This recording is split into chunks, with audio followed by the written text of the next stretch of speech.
ایسے موقع پر ہم نے دیکھا ڈاکٹر صاحب کہ خود اسرائیلی میڈیا اپنے حکام پر تنقید کر رہا ہے، انٹیلیجنس پر تنقید کر رہا ہے، اور ایسا موقع جب سعودی عرب اسرائیل کو تسلیم کرنے کی طرف بڑھ رہا تھا، امریکہ کے ساتھ اس کی بات چیت جاری ہے، یہ حملہ اور یہ جنگ کیا اثرات مرتب کر سکتی ہے؟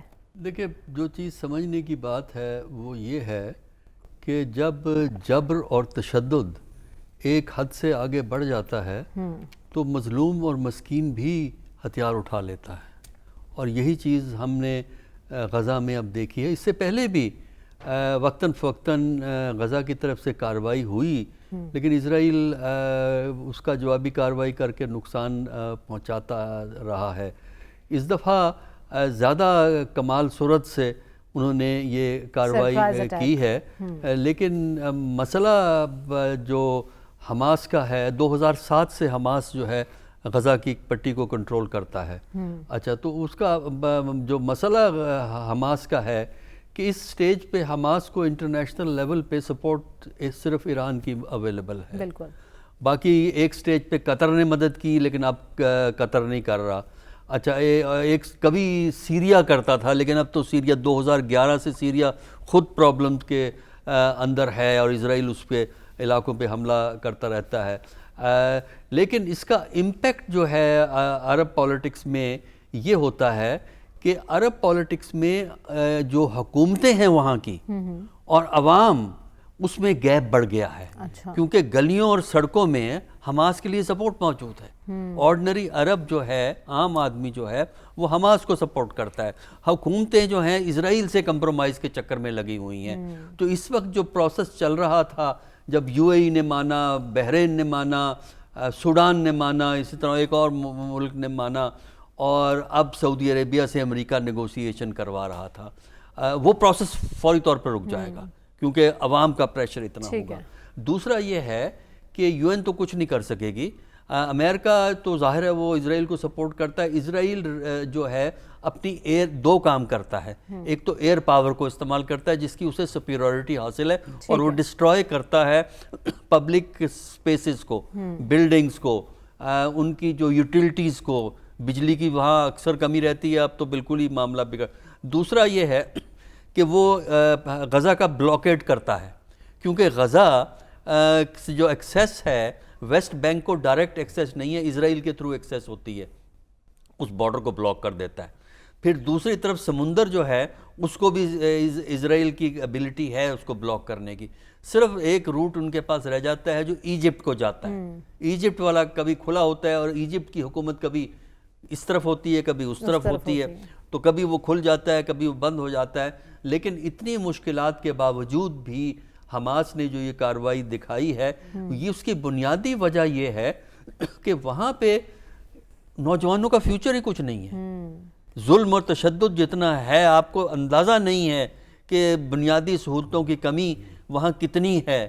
اور یہ عرب راجے مہاراجے جو عرب کے بادشاہت ہیں، تیلوں کے جو تیل کے مالک ہیں، جو آرام اور عیاشیاں ان کو ہیں، کبھی جا کے حماس کے پاس دیکھیں کس طرح غریب مسکینی کی حالت میں رہتے ہیں۔ صرف ایک عزم ہے، ایک جذبہ ہے کہ اسرائیل کو ہم نے فارغ کرنا ہے۔ تو میرا خیال یہ ہے کہ مسلم ملکوں کو زیادہ اوپنلی سپورٹ کرنا چاہیے تھا، لیکن ان کے اپنے مفادات ہیں۔ لیکن فائدہ صرف یہی ہے کہ عوام کے پریشر کی وجہ سے عرب حکومتیں اب اپنا اسرائیل سے دوستی کو سلو ڈاؤن کر دیں گی۔ ٹھیک ہے، لیکن کیا وجہ ہے کہ صرف نون لیگ ہی تھوڑی متحرک نظر آ رہی ہے؟ ڈاکٹر صاحب، آج کا جو جلسہ ہے اس کے بعد آپ کو لگتا ہے کہ نون لیگ کی مقبولیت کی بحالی کے امکانات ہیں؟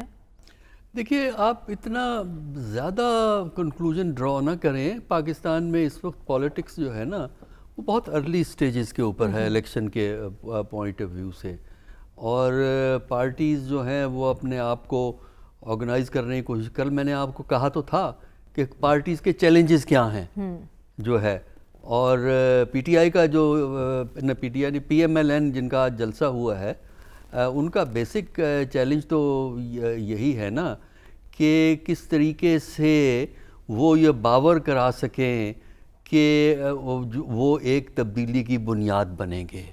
دیکھیے، تبدیلی نظریات سے آتی ہے، نظریات کا فقدان ہے۔ تبدیلی لیڈرشپ سے آتی ہے، لیڈرشپ ابھی اتنی واضح نہیں ہے اس کے متعلق ابھی فیصلہ ہونا باقی ہے.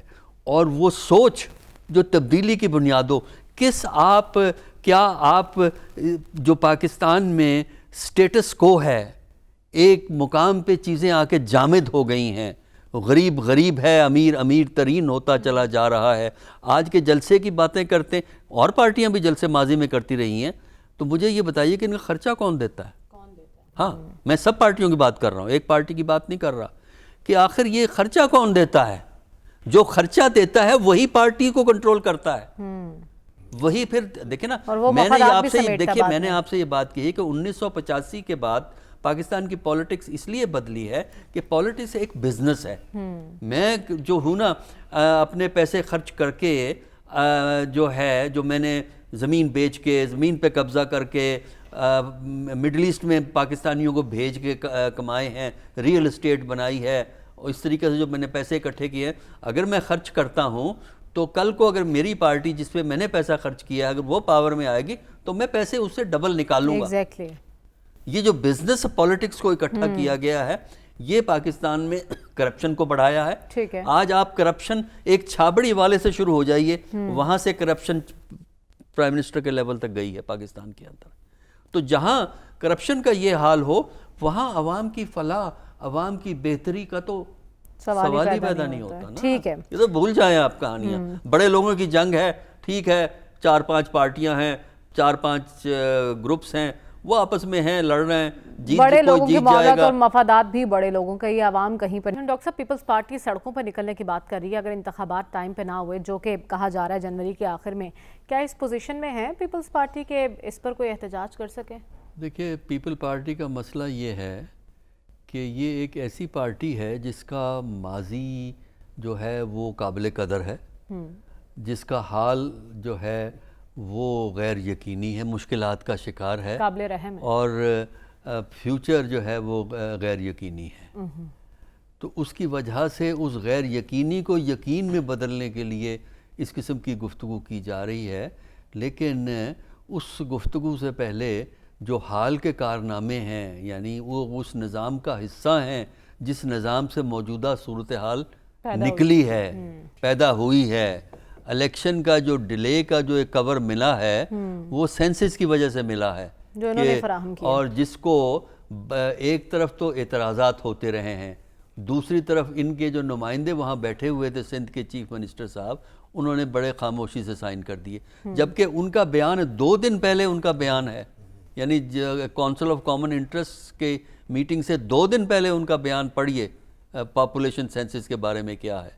تو میرا خیال یہ ہے کہ پارٹیوں میں چونکہ ایک لانگ ٹرم پرسپیکٹو نہیں ہوتا, بلکہ وقتی ضروریات ہے, جو آج ان کی ضرورت ہے, آج ضرورت یہ ہے کہ ہم نے دکھانا ہے کہ ہم بہت جمہوری ہیں, ہم بہت اصولی ہیں, ہم بہت کانسٹیٹیوشن پہ چلنے والے ہیں, لہٰذا الیکشن کیوں ہوا؟ بھائی, اس سے پہلے کانسٹیٹیوشن وائلیٹ ہو چکا ہے, 2 صوبوں میں الیکشن نہیں ہوا, سپریم کورٹ نے کہا, سپریم کورٹ کا آرڈر نہیں مانا گیا, اور اب پھر وہی وائلیشن ہوئی ہے. تو آپ پہلے اس کو ایکسپلین کریں نا, اس کی ذمہ داری لیں نا, پھر آپ آگے چلیے. کس نظر سے دیکھا